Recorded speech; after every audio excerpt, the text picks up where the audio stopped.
시청자 여러분 반갑습니다. 오늘의 코인으로 인사드립니다. 오늘도 이 시간 함께하게 될 이지영 앵커이고요. 자, 오늘도 여러분들에게 크립토 시장에 관한 분위기들 또 다양한 전략들 함께 해드리면서 이 시장 함께 지켜드리도록 하겠습니다. 자, 간밤 마감된 뉴욕 증시부터 살펴보고 가실 텐데요.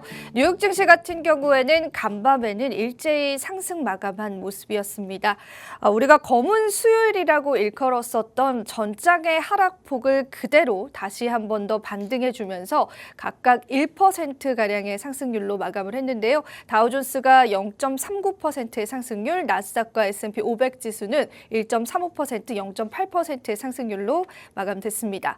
일단 민간 고용 지표가 나왔다라는 부분들에 이제 고용이 둔화됐다라는 인식들이 시장 자체를 반등으로 이끌기도 했었고 반발 매수세에 관한 풀이가 현재 시장에 나오고 있는 상황인데요. 하지만 민간 고용 자체가 정확한 수치는 아니기 때문에 우리가 또 유일날 나오게 되는 실질적인 고용 지표를 확인해 봐야 한다라는 우려감들 여전히 시장에 공존하고 있습니다. 10년물 국채금리가 1%가량의 하락세 겪으면서 소폭의 조정세를 겪었고요. 달러 같은 경우에도 106달러 선으로 어제 이 시간 대비해서도 하락한 모습 보여주고 있습니다. 자, 골드는 연일 하락하고 있는 모습이고요. 암호화폐 시세도 같이 한번 살펴보겠습니다.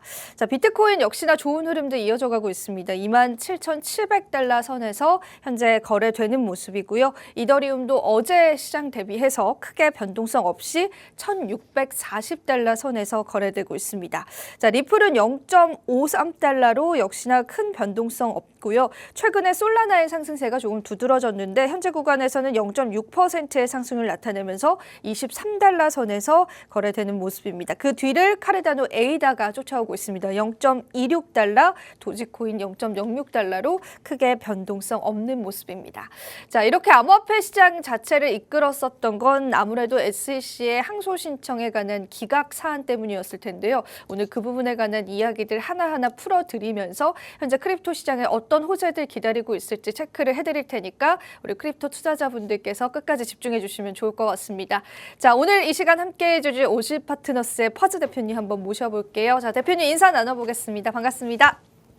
네, 안녕하세요. 퍼즈입니다. 오늘도 도움되는 자료 많이 가지고 왔으니까요. 매매 전략을 세우시는데 꼭 도움이 되었으면 좋겠습니다. 네, 퍼즈님 긴 연휴가 드디어 끝났습니다. 연휴는 어떻게 좀 잘 보내셨을까요? 네. 제가 지난주 화요일 날 왔었더라고요. 그러니까요. 정말 네. 오랜만에 오시는 거예요. 네. 해서 저는 잘 쉬었습니다. 그러니까 얼굴이 더 이렇게 좋아지신 것 같아요. 아, 그런가요? 네, 좀 이렇게 푹 쉰 느낌이 드디어 듭니다. 네. 해서 저도 좀 많이 쉬었고 다행입니다. 네.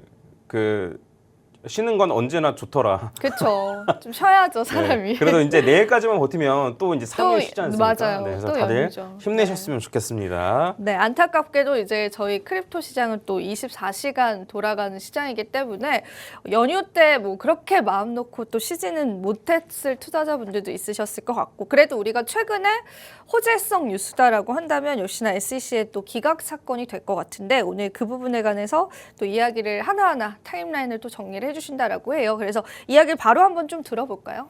네, 해서 잠깐만 말씀을 드리면은 SEC랑 리플이랑 소송 중이었는데 이제 약식 판결이 났죠. 그쵸. 아마 기억나실 네. 겁니다. 7월 정도에 약식 판결이 났는데 근데 이제 어떤 거는 SEC가 이기고 어떤 거는 리플이 이겼다라고 이제 판결이 났는데 근데 이제 SEC가 이겼던 부분은 사실 별로 쓸데기가 없는 부분. 네, 이었고 그다음에 실질적으로 이제 결국에는 XRP 즉 이제 리플이 증권이냐 아니냐가 중요했는데 증권이 아니기 때문에 거래소에서 거래를 하는 데는 전혀 문제가 없다. 그래서 우리가 겁내하는 거는 이제 거래소에서 상폐되는 것들 그리고 실제로 소송 이후에 SEC 코인베이스에서 리플이 상폐되면서 가격이 많이 떨어졌었거든요. 그래서 상폐될 이유는 전혀 없다. 네, 라고 이제 전혀 가능성이 없기 때문에 이제 리플이 이긴 거다라고 말씀드렸던 거고 그다음에 SEC가 이겼던 부분에 대해서도 SEC가 이제 기관한테 팔았던 부분이 이제 증권법 위반이다. 그러니까 리플이 증권이라는 얘기 아니고 증권법을 위반한 거다라고 이제 판결이 나왔고 그거는 벌금을 물면 된다라고 말씀드렸습니다. 합의를 해가지고. 근데 또 누군가는 또 벌금이 너무 많다, 파산한다 했는데 어림도 없는 얘기로 제가 계속 말했습니다. 네. 근데 왜 이러한 얘기들이 계속 나오는지에 대해서 좀 제가 오늘 자세히 좀 다뤄드리도록 하겠습니다. 자, 일단 어쨌든 이런 식으로 얘기가 나온 이후에 SEC가 요청을 한 거예요. 그러니까 중간 항소를 우리 하고 싶다. 중간 항소를 하고 싶다라고 했는데 이제 판사가 그래 중간 항소 한번 해봐라. 해서 중간 항소를 했는데 이 중간 항소 내용을 딱 보더니만 말도 안 되는 얘기네 하고 기각해버린 겁니다. 이제 그게 이틀 전에 나왔던 뉴스였어요. 그래서 사실 내용만 보면은 리플한테 굉장히 호재인데라고 생각이 들 법도 한데 막상 가격이 오른 거를 따져보면 안 올랐더라고요. 네, 그게. 요만큼 올랐거든요. 요만큼 녹색이 요만큼 올랐는데 이게 5% 정도 가량 그러니까요. 올랐습니다. 그래서 많이 오른 건 아니에요. 음.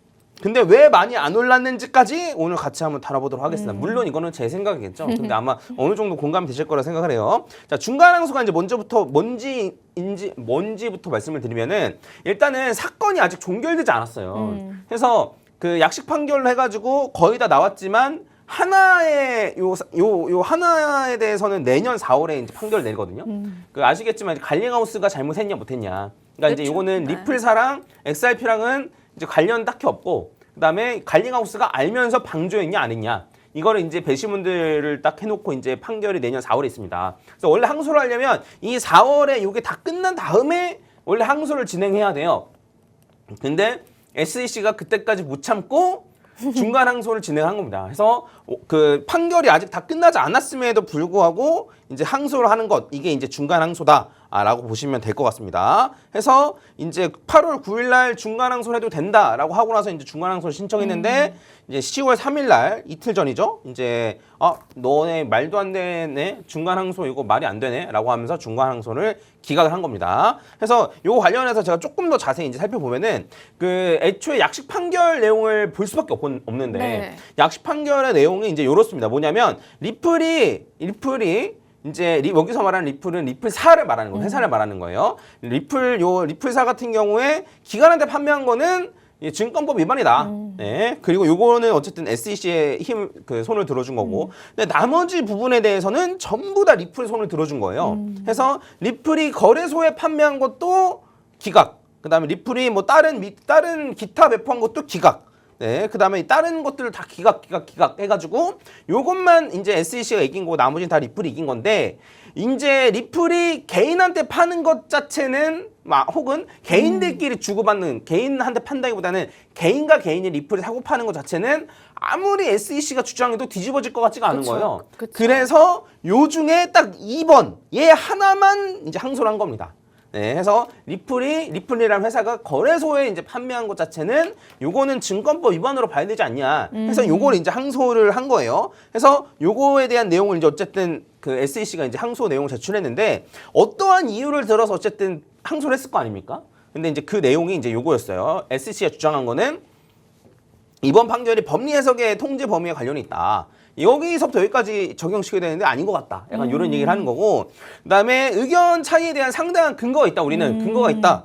예, 그리고 즉각적인 항소를 통해 궁극적인 사건 종결 날짜를 앞당길 수 있다라고 주장을 한 겁니다. 그래서 이제 요 법원 같은 경우에는 요런 내용에 대한 반박이 들어가겠죠. 그러니까 기각을 했으니까 SEC가 이러한 이유를 들어 상소를 했는데 법원은 기각을 했잖아요. 그러니까 이제 요거에 대한 내용을 반박해 가면서 기각을 한 겁니다. 그래서 기각한 내용을 이제 살펴보면 요 기각한 문서도 있어요. 근데 그거를 어쨌든 여러분들이 보실 필요는 없고 정리해갖고 갖고 왔으니까 요 법원에서 얘기한 건 그거예요. 너네 법리 해석이고 뭐고 뭐 얘기 많이 하는데 실질적으로 근거가 뭐냐? 근거가 없지 않냐? 라고 어쨌든 법원에서 얘기를 하는 겁니다. 그래서 그 이제 SEC가 제출했던 건 이런 건가 봐요. 이거 비슷한 사례지 않아? 이때는 이랬는데? 이거 비슷한 사례지 않아? 이때는 이랬는데? 그러니까 이제 법원에서 얘기하는 거는 법의 어떤 부분에 대해서 적용을 시켜가지고 하는 건지에 대해서 이걸 좀 해줬으면 좋겠는데 이거 비슷한 사건인 것 같은데 이거 이렇지 않아? 이거 비슷한 사건인데 이렇지 않아? 해서 비슷한 사건만 엄청나게 갖고 왔다는 거예요. 예. 그리고 그랬나요? 네. 예, 의견 차이의 이제 실질적인 근거라고 갖고 온 게 이제 테라폼레스 사건이었어요. 그래서 테라폼레스 같은 경우에는 어쨌든 이제 루나테라가 이제 증권 쪽으로 이제 얘기가 좀 많이 되고 있고 그 다음에 판결도 뭐 리플이랑 반대로 났다 뭐 이런 식의 기사가 많이 나왔는데 여기에서도 이 법원에서는 그렇게 얘기하는 겁니다. 애초에 루나테라는 이걸 팔면서 요거에 대한 이익 창출을 약속받았어. 실제로 그랬거든요. 그래서 이제 그 테라 이제 스테이블 코인을 예치하면 하면은, 뭐 19% 이자를 준다, 20% 이자를 준다라고도 했었고, 그다음에 투자자들을 예치할 때도 여기에 이제 기본적으로 이익 창출할 것을 약속을 했단 말이에요. 근데 리플은 전혀 그러지 않았었거든요. 그래서 리플을 사면서 리플 회사가 우리가 열심히 해서 요 리플 가격이 띄우겠습니다라고 얘기한 게 아니란 말이에요. 그래서 아예 요거는 경우가 다른데 얘는 아예 루나랑 테라는 이제 이러한 것들 때문에 증권으로서 이제 팔았던 거고 그래서 증권법 위반이 되는 거고 리플은 아예 경우가 다른데 무슨 소리를 하는 거냐라고 얘기를 한 겁니다. 네, 그리고 추가로 마지막으로 이제 항소를 통해서 이제 날짜를 앞당길 수 있다라고 했는데 그건 뭔 소리냐? 라고 이제 법원에서 얘기를 한 거예요. 그래서 결론적으로 말하면 아무런 근거 없이 항소를 했다. 네, 법원이 이제 그렇게 받아들인 겁니다. 그래서 이런 식으로 이제 기각을 했다라고 보시면 될 것 같습니다. 그래서 이제 앞으로는 어떻게 될지에 대해서 이제 말씀을 좀 드리면은 아까도 말씀드렸듯이 이제 약식 판결일 제외하고 이제 재판 자체는 이제 내년 4월에 끝납니다. 4월에 끝나고 나서 또 정식적으로 항소를 할 수가 있어요. 아, 정식 항소를 네, 이제 또 할 수가 제기를 있습니다. 하는 거죠. 네. 그래서 이제 항소를 또 받아들여지면 또 이제 2심이 좀 진행이 되는 거죠. 그래서 이제 이런 식으로 좀 남아있다라고 보시면 될 것 같습니다. 그래서 이제 사건 개요는 이제 이렇고 제가 추가적으로 이제 저의 의견에 대해서 좀 말씀을 드리면은 저의 스탠스라고 하면 좀 그런데 제가 이제 계속 주장해왔던 거를 좀 정리하고 갖고 오면은 네. 저의 요 유튜브 채널에 영상 그대로 다 있습니다. 제목 그대로 다 있고 제가 이제 어떤 식으로 얘기했냐면 리플이 애초에 약식 판결 자체가 리플이 무조건 다 이긴 거다. 그러니까 리플이 진 부분이 전혀 문제가 될 것이 없다라고도 말씀드렸고 그 다음에 벌금에 대해서도 아까도 말씀드렸지만 전혀 문제 없다. 리플 돈 많다. 그리고 벌금의 양이 그렇게 많지도 않을 거다. 물론 크겠지만 뭐 1000억 단위가 갈 수도 있겠지만 리플사가 갖고 있는 돈이나 이런 거에 비하면 별거 아닐 거다라고 이제 말씀을 드렸습니다. 이게 그리고 나서 또 항소를 한다고 하더라도 뒤집혀질 가능성이 낮다. 그렇게 제가 말했던 것도 기억나시죠? 그래서 네. 미국 전체 요 재판의 통계를 봤을 때도 뒤집어지는 경우는 8%밖에 안 되는데 맞아요. 이 뒤집어지는 경우에도 새로운 증거가 나오거나 혹은 법리적인 해석을 잘못했거나 요거거든요. 근데 이제 새로운 증거가 나올 가능성은 없죠. 왜냐면 소송이 정말 길었기 때문에 증거가 나올 거면 미리 다 냈을 거 아닙니까? 그래서 새로운 증거가 나올 가능성 없고 그다음에 법리적인 해석을 잘못했을 가능성이 있는 건데 이제 요번에 요 기각을 통해서 쉽게 말하면 법리적인 해석을 잘못했을 가능성이 더 낮아진 거예요. 네, 해서 그 어쨌든 왜 루나테라랑 리플이랑 다른지 이런 거를 어쨌든 요번에 잘 써놨기 때문에 법리적인 해석을 잘못했을 여지도 낮아지고 네, 해서 이런 식으로 진행됐다라고 보시면 될 것 같고 이 여기까지 보시면은 가격 차이가 왜 변하지 않았는지를 아마 대충은 아실 수 있을 거예요. 뭐냐면 똑똑한 사람들, 그러니까 똑똑하지 않다는 게 아니고 다른 분들이 그러니까 요 고래들이나 실질적으로 좀 요 멀리서 혹은 좀 제대로 사건을 바라보고 있는 사람들 같은 경우에는 항소해봤자 뒤집혀지지 않다는 걸 아는 거예요. 이미 알아요. 항소를 해봐야 어차피 소용없을 거라는 걸 알기 때문에 제가 요번 기각을 한 걸로 인해서 바뀌었다라는 게 항소에서 뒤집혀질 가능성이 조금 낮아졌다 뿐이거든요. 그래서 제 생각에는 한 3%, 4% 정도에서 뭐 한 1, 2% 정도 낮아진 건데 딱 그만큼의 기대치만큼 오른 게 바로 5%가 오른 겁니다. 네, 해서 제 생각에는 애초에 이제 요걸로 위기가 아니었어요. 크게 악재가 아니었던 거죠. 애초에. 네. 근데 이제 여러분들이 느끼시기에는 왜 이렇게 크게 느끼냐라고 그 생각을 할 수 네. 있잖아요. 물론 가격에 받쳐주지 않은 것도 있겠지만 제가 봤을 때는 리플을 이제 의도적으로 좀 음해하는 세력이라기 있나요? 좀 그런 그렇고, 세력이? 제 생각에 그런 사람들이 많은 것 같아요. 네. 제가 요 코인 시장에 있고 나서부터 계속 느끼는 건데 네. 특히나 리플에 이런 사람들이 많이 붙어 있습니다. 이제 뭐냐면 리플이 약식 판결이 나기 전에도 질 거라고 저주를 퍼붓는 사람들이 꽤 많았어요. 아, 진짜요? 질 거다. SEC가 무슨 뭐 호구처럼 보이냐. SEC가 어떤 기관인데 지겠냐. 막 이러면서. 근데 막상 리플이 이겼잖아요. 네. 예, 리플이 이겼으니까 또 요번엔 뭐 벌금 내기가 어려울 거다. 뭐 그다음에 또 이제 벌금이 충분히 낼 수 있다라는 근거도 나오니까 항소하면 뒤집혀질 수도 있다. 저는 이게 어쨌든 공포 마케팅 같거든요. 그러니까 이제 그 예를 들어서 이제 학부모한테 지금 영어 빨랑 과외 안 시키면 큰일 납니다. 그래서 빨랑 저희 학원에 등록시키세요. 시키십시오. 처럼 네. 제 생각에는 이런 식으로 공포를 조장해서 리플 떨어질지도 모릅니다.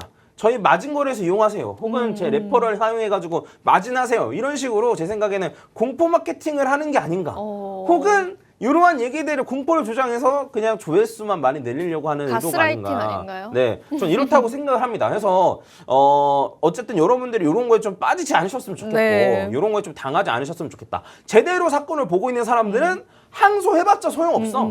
예, 그리고 항소해서 뒤집힐 가능성이 조금 낮아진 것뿐이고 그게 5% 정도 오른 거야 라고 받아들이시면 사실 딱히 문제는 없거든요. 네, 그래서 어쨌든 이런 식으로 좀 휘둘리시지 않으셨으면 좋겠다라는 생각이 좀 들고, 근데 이제 이렇게까지 얘기를 하면은 궁금하신 점이 있을 거예요. 네. 뭐냐면 리플은 어쨌든 좋다며, 근데 왜 가격은 여기야? 예. 그렇죠. 리플이 이긴 거 확실하다며. 근데 왜 가격이 여기야라고 이제 궁금하신 분들이 계실 것 같은데, 요거에 대해서 제가 잠깐 설명을 드리도록 하겠습니다. 자, 일단 차트를 잠깐 볼 텐데, 요게 라이트코인 차트예요. 그래서 라이트코인이 어쨌든 시총도 꽤 컸었고, 네, 그래서 이제 갖고 왔습니다. 그러니까 비트 이더를 제외하고 나서는 메이저 코인들이 이러한 모양을 가진 것들이 많아요. 그러니까 오래된 메이저 코인들. 비트 이더 같은 경우는 고점을 갱신하고, 그다음에 새로 나온 코인들 같은 경우에는 이렇게 길게 나오지 않아가지고 좀 보기 어려운데, 좀 오래된 코인들이면서 시총이 높은 코인들은 이런 식으로 박스권으로 움직입니다. 그래서 보시면 이제 라이트코인 같은 경우에는 고점 대비 94% 이때 이제 2018년도고, 그다음 요번에도 요만큼 오른 다음에 마이너스 90% 정도 떨어졌어요. 그리고 나서 저점 같은 경우는 조금 올렸습니다. 요런 식인데 리플 같은 경우에는 요번에 이렇게 됐거든요. 그래서 리플도 요때 보면 마이너스 96%, 저점 대비 마이너스 96%, 그다음에 이렇게 오른 다음에 지금 저점 대비 마이너스 85%예요. 저는 그리고 이제 리플 소송이 시작된 때가 요때였습니다. 요때. 해서 제 생각 말씀드리면, 저는 리플이 만약에 소송이 없었으면 얘가 여기까지는 갔을 거라고 생각해요. 아, 오히려. 네, 그러니까 지난번에 지난번에 여기까지 갔을 거라고 생각하고, 그러면 고점 근처까지 가고, 그다음에 상승해서 하락하는 마이너스 96%, 그리고 전고점에서 만약에 떨어졌다 하면 마이너스 92%거든요. 그리고 여기는 저점도 좀 높여줬잖아요. 그래서 라이트코인 모양이랑 거의 똑같거든요. 근데 제가 생각하기로는 요 소송으로 인해서 거품이 끼는 걸 방해했던 것 같아요. 요 소송 자체가. 그래서 원래대로라면 사실 여기까지 가거나 요걸 고점을 갱신하거나 이런 식으로 올라갈 가능성이 충분히 있었는데, 요거를 방해한 게 아닌가. 소송 자체가 이렇게 올라간 것 자체를 조금 약간 억제시킨 게 아닌가라는 생각이 드는 거죠. 그리고 나서 여기까지 올라갔다가 떨어졌으면 사실 이제 떨어진 폭도 큰 건데, 지금 같은 경우에는 사실 이제 이렇게 올라가고 나서 많이 안 올라갔으니까 떨어진 폭도 사실 적은 거예요. 마이너스 85%밖에 안 되거든요. 그래서 제 생각을 말씀드리면, 지금 리플의 가격은 지금 요 정도 가격이 적절하다고 보는 거예요. 그러니까 이제 이게 지금 이 가격이 적절한 가격이냐라는 뜻은 아니고, 지금 보시면 아시겠지만 하락장이잖아요. 예, 하락장이고, 심지어 하락이 진행되는 도중도 아니고 하락이 거의 끝나고 저점을 찍고 나서 있는 상태란 말이에요. 그래서 리플이 앞으로 있을 가격에서 거의 저점에 가까운 요 시점인 건데, 만약에 불장이었을 때 소송에서 이겼으면 엄청나게 급등을 했겠죠. 네. 근데 지금은 불장이 아니라는 거예요. 해서 불장이 아니고 만약에 소송이 없었다라고 한다 하더라도 제 생각에는 요 가격에 있었을 가능성이 높다라는 거죠. 해서 왜 소송에서 이겼는데 막 10,000원, 20,000원 안 가라고 생각하실 게 아니고, 어쨌든 가격이 올라가는 건 나중에 올라가요. 나중에 비트코인이 먼저 올라간 다음에 그다음에 리플이 따라서 올라가는 거지, 먼저 소송만 이겼다고 해서 올라가고 이런 게 아닙니다. 예. 그래서 제 생각을 말씀드린 거지만, 지금은 어쨌든 하락장인 상황이고, 이 하락장인 상황에서 리플의 가격은 지금은 저는 적절하다고 보고 있는 거예요.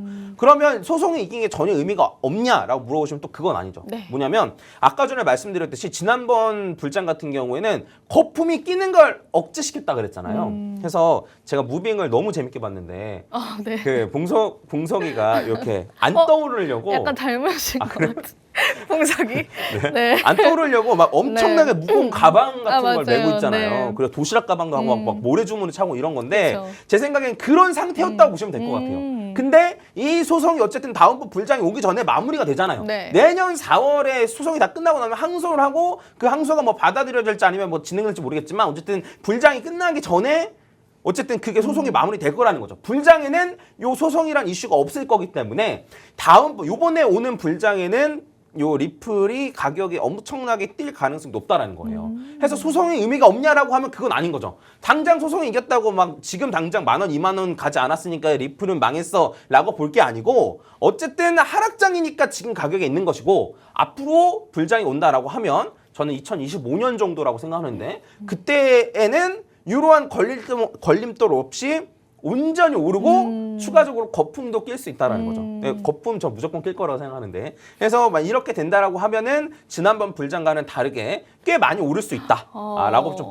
보시면 될 것 같습니다. 그래서 지금 당장 막 안 오르네라고 하실 게 아니고 결국에는 오르는 건 불장 때 오르는 거예요. 그래서 그때를 좀 바라보시고 좀 마음을 조금 여유롭게 혹은 한 발자국 뒤에서 좀 바라보시면 좋지 않을까 싶습니다. 네, 좋습니다. 사실 이제 SEC가 본인들이 친 덫에 걸려 넘어졌다라는 또 언론사의 기사를 본 적이 있었는데 중간 항소에 관해서 기각 신청이 나왔고 그에 따른 가격 펌핑이 일어나지 않은 부분에 관해서 우리 투자자분들은 많이들 궁금해하셨을 것 같습니다. 하지만 사실 뉴욕 증시 대비해서도 암호화폐 시장이 좀 잘 버텨주고 있는 상황이거든요.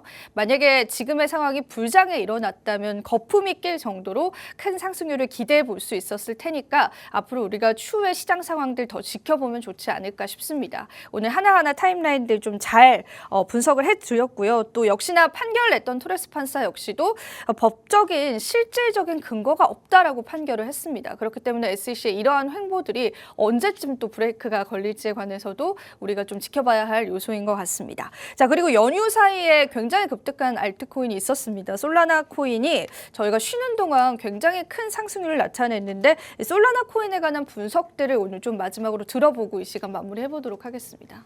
네, 그래서 그 저희 요 김프로님이 요 작성해 주신 걸 좀 갖고 왔는데 김프로님이 저희 회사 직원이에요. 아, 프로님이 또 네, 그래서 분석을 잘 해놨길래 제가 네. 빠르게 좀 말씀드리도록 네. 하겠습니다. 그래서 연휴 기간 동안 많이 올랐다는 거예요. 근데 맞아요. 네. 어쨌든 추가적으로 1, 2, 3으로 진행되고 나서 4파가 진행 중인 것 같은데 지금 매수하는 거 추천하지 않는다. 왜 않는지에 대해서도 이제 얘기할 겁니다. 그래서 추가적으로 4파 지나고 5파로 올라갈 수 있는데 이게 4파가 진행된 지 얼마 안 됐기 때문에 조정을 더 받을 수 있다는 거예요. 그래서 만약에 산다라고 하면 요 부근에서 여기는 3만 원부터 한 27,600원까지 분할 매수를 하는 게 맞고 지금 들어가기엔 적절하지 않다라고 얘기를 한 거고 그다음에 조금 더 큰 사이클로 본다라고 하면은 이런 식으로 A, B, C로 떨어질 가능성도 있는 거예요.